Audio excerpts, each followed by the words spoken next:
on, guys? I'm your host from the East Coast, Gene Man 94, here to give you guys my WWE Backlash preview and predictions video.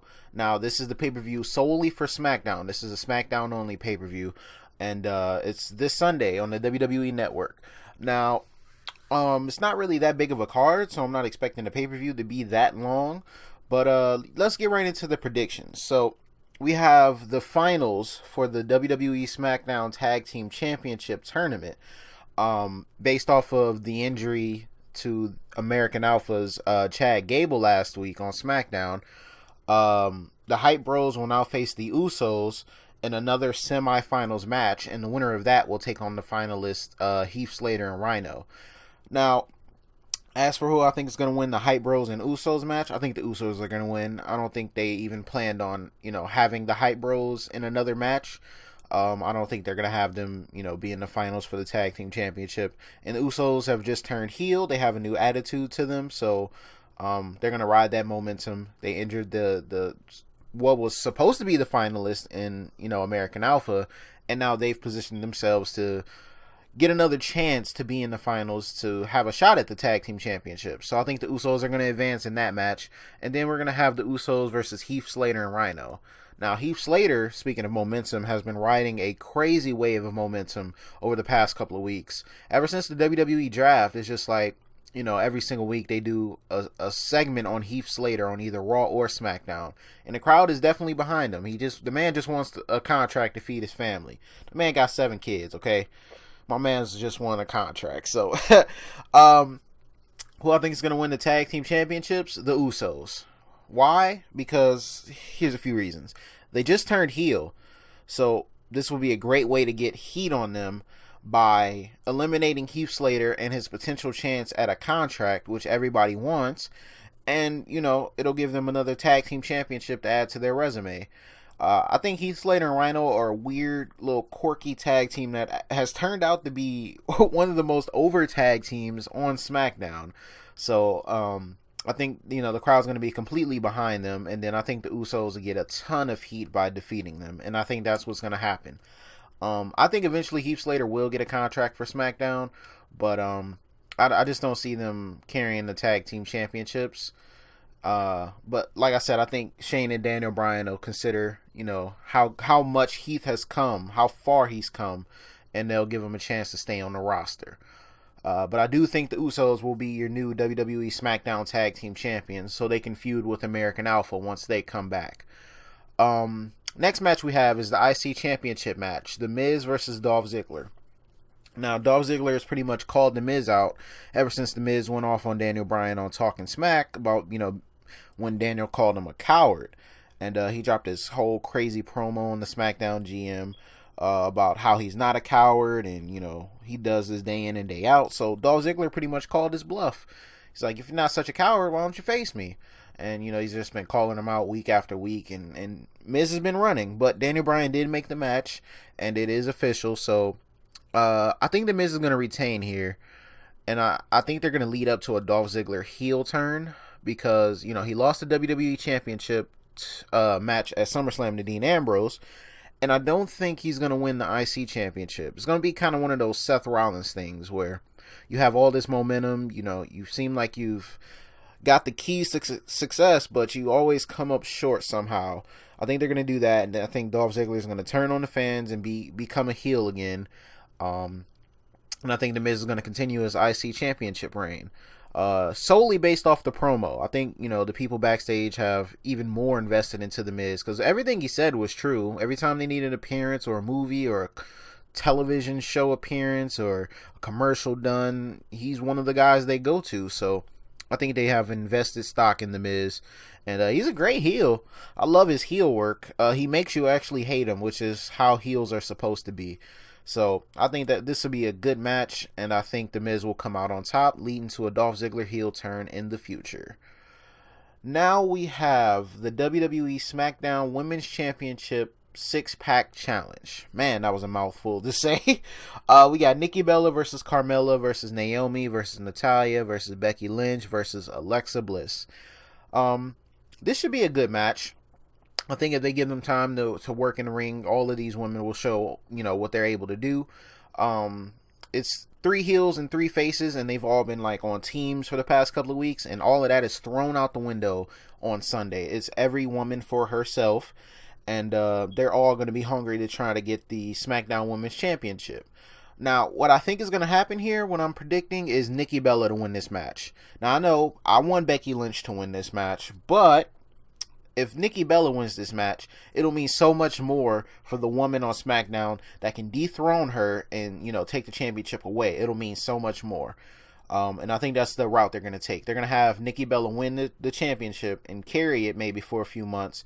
And then maybe around like Survivor Series, you'll have like a Becky Lynch or a Naomi or something to take the title off of her and get the nice rub, because, you know, beating Nikki Bella for the Women's Championship would mean a lot for the career of the woman who beats her. And it'll definitely help out because, you know, Nikki Bella is an established champion. I think she was the longest reigning Divas champion. I believe so. So, you know, she's got a ton of credibility on her. So if they use her to get another woman over, then I think that'll be the route they should take. So I'm predicting Nikki Bella to win this match. We have Randy Orton versus Bray Wyatt. Coming off his match at SummerSlam with Brock Lesnar, Bray Wyatt seems to be the next target for Randy Orton. They've just been dropping nice little weird promos on each other. Bray sees Randy Orton as, you know, the Viper. That's Randy Orton's gimmick. He's the Viper, you know, he just attacks you out of nowhere, and Bray is just like, you know what? People fear you, but I'm the new face of fear, so I have to take you out. You've been the predator for this long, the apex predator for this long, and now it's time for somebody to overtake you as the new predator, and I'm gonna haunt you at Backlash. It's a nice little story they put together here over the past couple of weeks, and I think it's gonna be a great match. I don't know if I've seen this match before. I might have. I'm not sure if these two have faced off before. But I do believe they're going to be able to put on a great match here, and I'm very excited to see this match. Who wins here? I think Bray needs this. He needs a feud win so bad. But I think Randy's going to win. They're going to try to give him a couple wins coming off that Brock loss, because he just looked horrible in that loss. He didn't even look, you know, credible. He hit 2 RKOs. That was about it. Other than that, Brock made him look like a pushover. So I think Randy's going to win this match. As much as Bray needs it, Randy's going to win. Which is going to destroy the credibility of Bray Wyatt, because, you know, he's supposedly the new face of fear. He's going after, you know, the people of those mystique characteristics and stuff of, you know, being on top. Like, he's going after Taker. He's going after Reigns. He's going after now Orton. If he doesn't win this feud, it's just, how can you believe anything he says anymore? But I think WWE is going to do that, and they're going to have Randy win. But it should be a good match, though. Now we have the main event. Like I said, this card isn't that big. We have the main event, which is Dean Ambrose, the champion, versus AJ Styles for the WWE Championship. Coming off his really huge win at SummerSlam, AJ Styles beat John Cena clean at SummerSlam. I want to reiterate that for all the people who say Cena don't put nobody over. Beat him clean in the middle of the ring, and he said he deserves to be the #1 contender. He beat the face that runs the place. Now he's the face that runs the place, and he should be able to go for the championship. So that set up this match with Dean Ambrose, who, like I stated earlier about Dolph Ziggler, beat Dolph Ziggler at SummerSlam as well. So yeah, I think this is going to be another awesome match. Like, this whole card up and down just looks incredible to me. I think Dean Ambrose loses the title here, to be honest. I think they were already confident in AJ Styles, but I think especially after, you know, his feud with Roman Reigns and now with John Cena that he did, I think they really are confident on this man, and I think he's going to be the new WWE champion. I think I can see him and Dean fighting for the next couple of pay-per-views, because I don't really see nobody else to be inserted into that other than maybe a Randy Orton. But with John Cena being away for a while, I can see these two guys, you know, battling for the championship for the next couple of months. So yeah, I'm gonna predict AJ Styles actually takes the championship off of Dean Ambrose and becomes your new WWE champion, in a great match too. Man, this is gonna be nice. I haven't heard of any pre-show matches, so I'm not gonna predict any of those because I don't really know. Maybe they'll put the SmackDown Tag Team Championship match, or the match before the championship match that they have to do between the Usos and the Hype Bros. Maybe they'll put that on the pre-show. I don't think this is gonna be a very long pay-per-view, probably 2 hours, because with only like 6 matches on the card, I can't see this going 3 hours. So yeah, I think it's gonna be a great pay-per-view. Backlash hasn't been a pay-per-view in what, 7 to 8 years. I think the last time was 2009. So with them bringing it back and it being solely a SmackDown pay-per-view, I think it'll be good. The card isn't clustered. No matches are gonna overshadow the other, and I think it'll be a great pay-per-view. So let me know what you guys think of my predictions, and let me know your predictions down in the comment section. I'm very eager to hear what you guys think is going to happen. And let me know if you think this pay-per-view is going to be nice, or you think it's going to suck, or whatever. But thank you guys for watching. I'll talk to you guys this Sunday.